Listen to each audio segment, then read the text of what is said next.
been a challenging couple of days here. We are right here in Malden, where with your own eyes you can see the absolute devastation that has happened to this community overnight.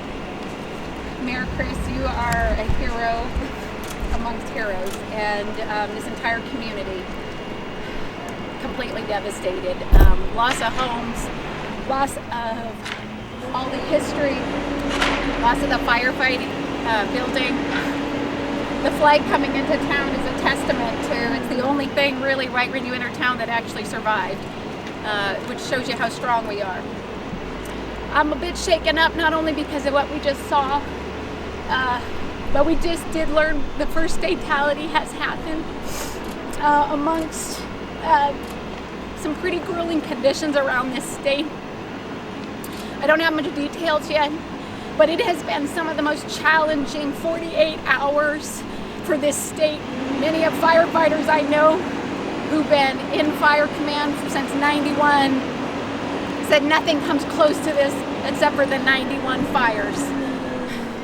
We are very stretched in resources.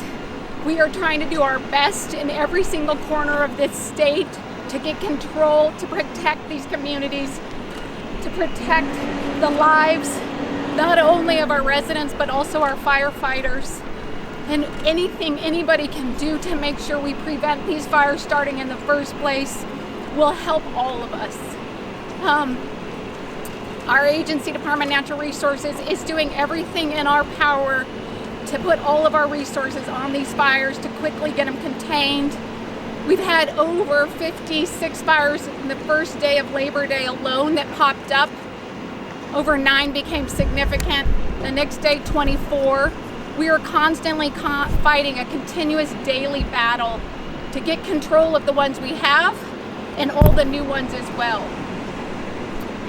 We urge everybody in the state to please take care of your families, take care of our communities, and have your prayers for them and our firefighters. We're doing everything possible to get resources from outside the state, but to be frank, throughout this nation, from California, Oregon, these fires are intense. The winds have been brutal. Firefighters are fighting a gallant fight, but there is little resources to be found in the air as well as on the ground. This is why the state needs to make this day an absolute priority to never let this happen again without ensuring we're investing in the communities to make them more resilient, in the local fire districts so they have the resources, the firefighters, the equipment. So we have them at the state level, not just in certain parts, but we cannot afford to not have the critical resources in every single region of the state, as we saw a map of this state in extreme fire danger since early Monday. I urge everybody to please not make this the last day that we focus on fire, that we not make this the last day we focus on Malden and all the other communities that are fighting this battle every single year. It's our job to not forget, to be here even after the fires are put out, and to fight for the resources we need to get on top of our forest health crisis, to build the resources within these communities so we can fight this and not be dependent on outside resources. I commit my resources, my agency's resources. We will be here in Malden after this fire is over. We will be here fighting for the resources you need, not only for firefighting, but also to rebuild this community. Thank you for your heroism. I'm going to turn it over to you for a few words. You got this. My name is Chris Farrell. I'm the mayor of Malden. Sorry.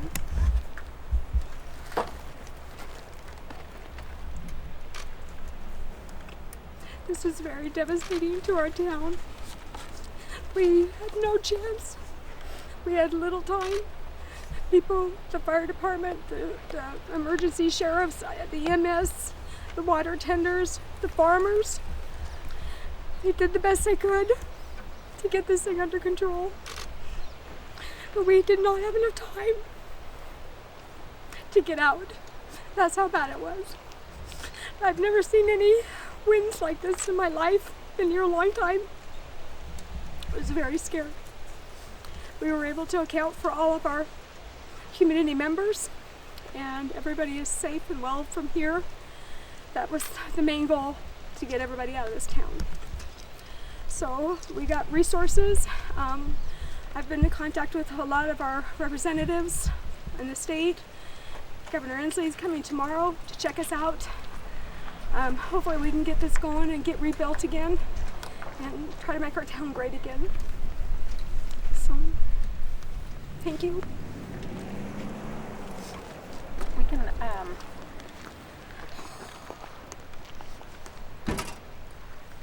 Thank you. Okay. Thank you.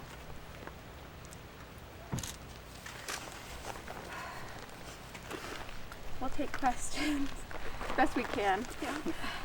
Commissioner Franz, you mentioned fighting for resources, bringing more resources here. What can you tell us about what that entails? What are the needs that Malden has here to ensure that it has a better chance if a fire comes through next time? Right. So you're talking, and the story of Malden is the story of almost every community on the front line of fire in the state. So when I talk about what Malden needs, I can point to the OMACs, I can point to the Asotans, I can point to pretty much every rural community out of sort of that central Puget Sound I-5 corridor. Okay, and what it needs is, first, much of these resources are volunteer firefighters. 20 plus firefighters in this community, all volunteer. Many of them probably are aging and we don't have the next bench. We need more firefighting resources, even just at a regional level, right? That they can come in, so it's not just Malden, but the communities around here. You have one fire truck, correct? One Yes. fire engine that's And older. and older that is now obviously lost, and we're going to work to get a fire engine in. And then you talk about additional resources, fire engines, firefighters, air resources. My Monday starts with this Monday, wind flying, hurricane speed, right? And I'm like, where's our air resources? We can't fly them. Okay, and I have 10 air resources for the entire state, and every corner is in extreme fire status, and fires popping up, 58 fires in Monday alone, right? And you've got to make choices on a day where I can use air resources. I got to make choices about who gets them, where do we put them, okay? We have 73 firefighters, full-time firefighters, and we are the largest firefighting agency in the state. And when you have 58 fires in one day that are moving at an unbelievable pace and speed, with the winds, the dry fuel conditions, we got a very small, nimble, and mighty group, but they are tiny. And you're again having to make choices on resources. We don't have enough incident management teams. These are the national teams that come in and they are fighting all of the natural disasters and human health disasters like COVID, where they help organize where resources go, how the response is going, whether it's fire or another disaster. And there are only maybe 14 not type 1 teams in the nation. Okay, when I started in this role, I may be wrong, but I think it was 2017, there were 17. Yeah. Yeah, so we've already lost, and that was Jolly Mountain, North Peak, we were needing 5, incident management teams. That's for the entire nation, for every type of natural and human health disaster, right? And so what I've been dealing with the last 2 days of my team is trying to get more incident management team in. We're fighting the first day on one coming and a type 1 coming in, and we were fighting with California for that incident management team. We lost that battle. The next day we're fighting, trying to keep on one, Oregon. Horrific situation there as well. We lost that one, right? We shouldn't be in a position here of having to say, I got firefighters on the line, putting their lives on the line, limited resources, limited leadership, incident management teams to help keep them safe, make smart decisions, keep our communities safe. I shouldn't be in a position of having to say, I'm sorry, firefighters, you are putting your lives on the line for people you don't even know, but this is all I got for you. This state needs to realize that these fires are now an annual thing. Even when we don't see smoke in the air, last year we had 1,350 fires. It was a gallant effort by our firefighters to help prevent those fires spreading, and so that the rest of the state didn't actually experience it. But we still had a hard job in front of us, and everybody thought there wasn't any fires last year. There was, and we spent an enormous amount of money, and lives were at risk. We need to stop thinking that this is just an anomaly. This is an annual event that starts in March and goes well into October, and the lives of our community members and our firefighters are every single day on the line at risk, and we need to start saying we have their back. And we're going to start investing not only in the firefighting resources, but in making communities more resilient to it. You see homes that made it and homes that didn't. I can look right up this road right here, and you see where the fire went and how it stopped at the green grass, right? Some homes were more resilient. Every one of them, we should have the resources to make every single community, every single neighborhood, every single home resilient to fire, and to be able to suppress those fires quickly. And as to the forests and the forest crisis we have now on both sides of the state, we need to be getting on the ground and investing in that work, because not only will reduce the amount of money and the lives at risk in fires, but we will actually help grow this economy that is truly struggling even before COVID was hit. So would you say firefighters, were they prepared for this holiday weekend, or what did DNR do to prepare? We were absolutely prepared. We knew these winds were coming. We were making certainly ready for those. Did we know the winds would be as bad as they were? No. Okay. And again, the winds, we're making projections, right? We get them 2 weeks, 1 week out. We can get on the phone and ask for resources, but there are none to be had, right? We got what we have. We reach out and try to get it at the federal level. We're trying to get it from other states. Unfortunately, we can't really go nationally. Like in the past, we had firefighters from Australia.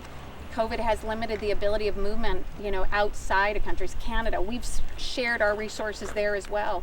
So COVID has hampered a bit of our full ability to get resources, but we still are way too limited at not only the state level, but the national level. Natural disasters and human health disasters have got to start getting the investments made before the crisis hits. And to be frank, we should all know that crises are going to be there, whether it's fires, earthquakes, hurricanes, tornadoes, not necessarily all in our state, but throughout this country. And we need to start investing in it. Could you both tell us a little more about the local response? We understand firefighters, including the volunteer force here, were pretty spread thin with the other fires in the county. You could ask Chief Kenneth. Bill, Yeah, Chief. could you give a kind of a recount of the day? I'm Bill Tensfeld, the Whitman County Emergency Manager, and yeah, you're correct. The resources were spread very thin that day. We started early that morning with a fire at Colfax, and that turned into an all-call throughout the county for resources from the 13 fire districts across the county. And then probably 15 minutes into that event, we had the second wildland fire down at Colfax. So we were splitting resources then, and so neither one of the fires had enough adequate resources, so it was just stretched, nil. And then an hour or so into the event, this fire here got paged out. So, I called on Spokane County for resources. I was on the phone with State Mob trying to get what I could out of the state. And again, no aircraft available because of the winds. State resources were stretched thin. So it was just the same story. Everybody's stretched thin. It was an event where if you had 100 fire trucks, it still wouldn't have been enough. So, it's just, it was a burden on the local resources and state resources as well. And you said there's about 20 volunteers here in Malden? There's only a handful here in Malden. Yeah, there's only a handful. Gotcha. I'm also the fire chief for Fire District 7, which encompasses Malden. Okay. And we have 25 volunteers. And I'd put them on standby for the Red Flag Day, and I had like 8 committed that day. So it was thin. And then, a couple of my resources went to Colfax right off the bat. And The truck that burned, was that in use at the time, or was it parked at the station? it was parked in the fire station across the street here. Gotcha. And One thing to give context, I think, is important. So over the last 48 hours, 586,000 acres have burned in this state. over 500,000 acres. That's 4 times the amount of acres burned all of last year. So literally in a 48-hour period with those kinds of winds and conditions, and winds that we're not used to ever seeing. And the number of fires that were starting throughout the state, we saw not only 4 times the amount of acres that burned last year, but it's half of what burned in total in 2015, which was the worst wildfire experience, frankly, as to acres burned in the history of Washington State. So what we've seen in 2 days is something that very few people have seen, and we're not yet through it all. This morning I was on the phone with my wildfire deputy and talking about weather conditions, wind conditions. Can we fly today? That's the first question I asked. Can we fly today? Because flying is, we've really focused on that in our fighting of these fires, of initial attack, having air resources. The moment smoke is in the air, we got our planes on it, and we are moving quick and fast, because oftentimes we have to move from one fire to the next. When all of a sudden your planes are grounded because the wind, it's literally like asking to fight fires with your hands tied behind your back. Could you give us any update on the big fire in Okanagan County? Or Yeah, Douglas? Cold Springs. Yeah, I know. I was like, there's Cold Creek and Borough Hill. I know, thank you, I Okay. appreciate it. The Pearl Hill fire, that, as of this morning and before this, we were at over about 340,000 acres.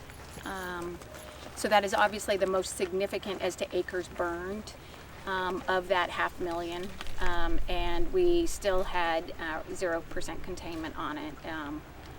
A lot of high fuels, grassland, sagebrush, and you got the winds.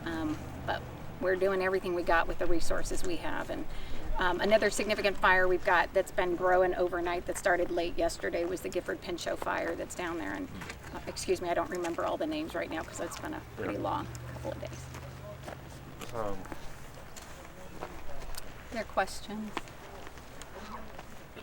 Commissioner, as far as those resources, you've really stressed that we need more resources. What is that at a federal level, is that a state level? Is that something taxpayers need to keep in mind next time election season comes up? Like, how do you get those resources? Yeah, I think there's 2 things, and I'm going to continue stressing. One is actually preventing the fires from even starting, right? And that is 90% of our fires are caused by humans, and we have got to do a better job of people knowing how to prevent them in the first place, because then that gives every one of these communities and our firefighters a chance. At the same time, the next piece is we got hot, dry fuels, right? Year after year, we got forests that are significantly struggling throughout the entire state, and it just gets worse. We need to be making the investments in actually making our forests and our landscapes, because obviously much of our landscapes so far, for the majority of the fires we have right now, were sagebrush and grasslands, right? Making those more resilient. The third is, and these are not in priority, they all need to be addressed.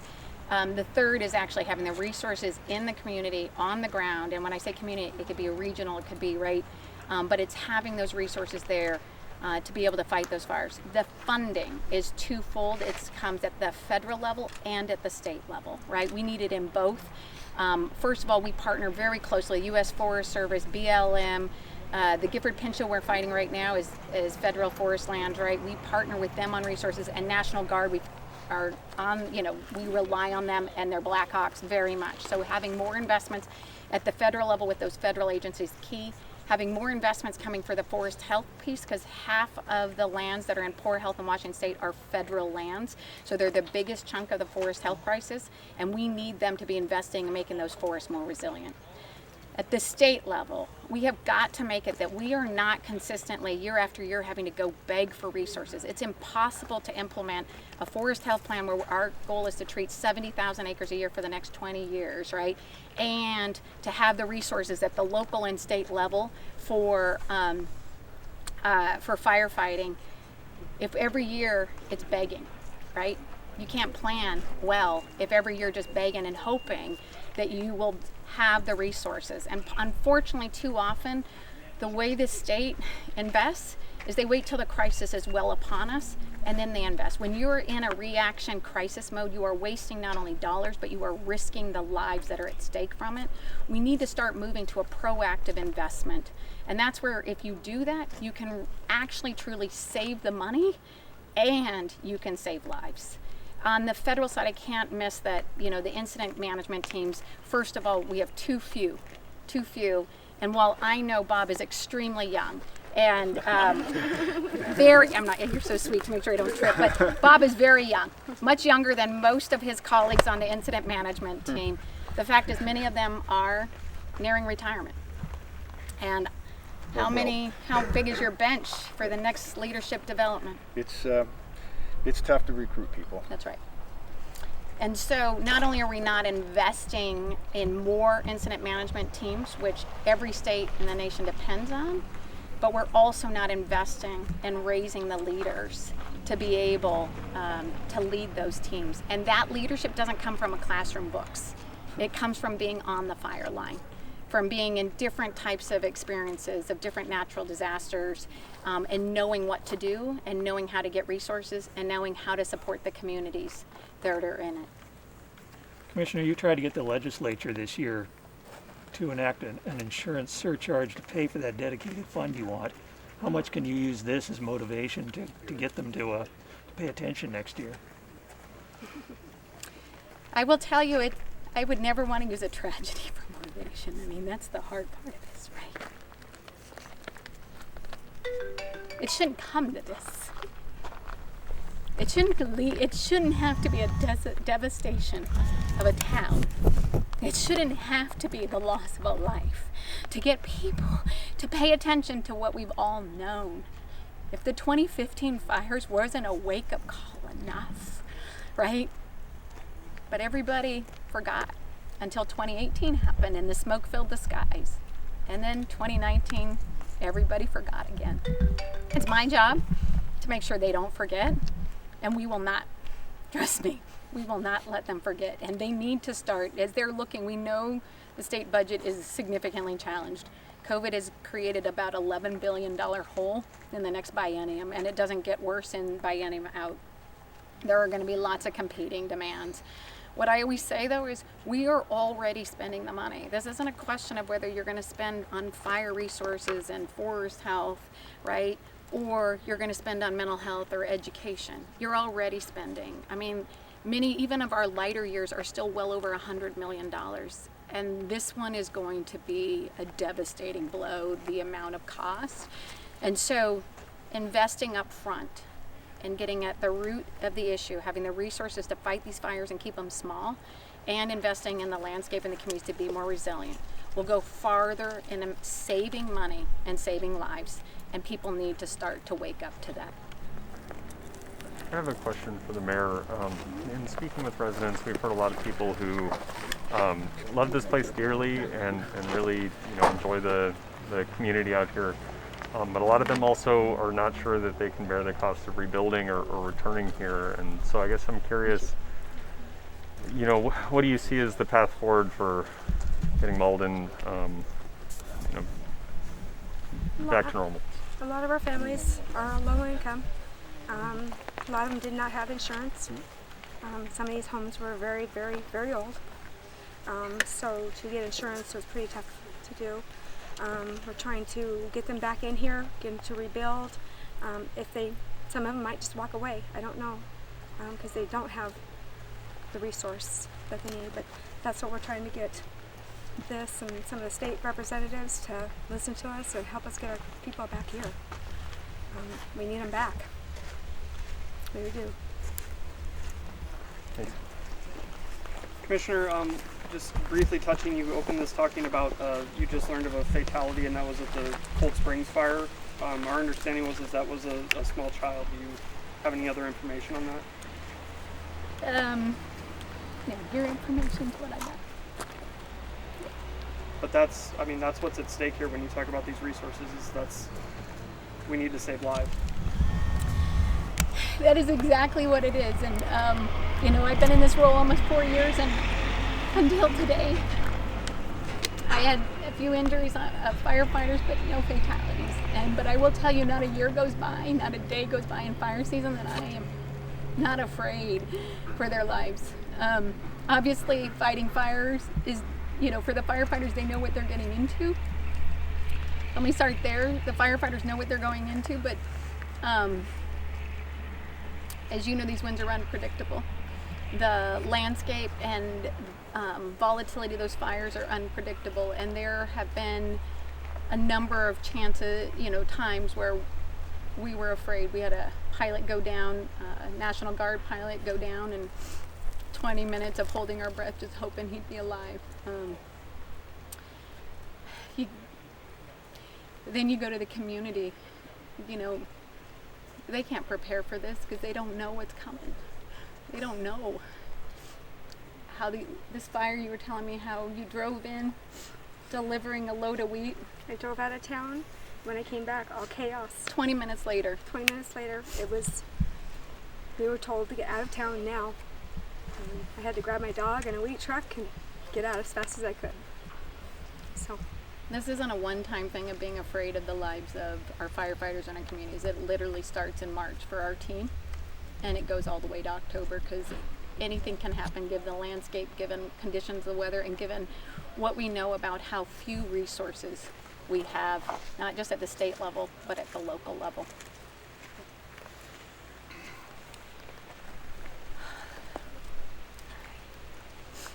All right, thank you. Thanks, everyone.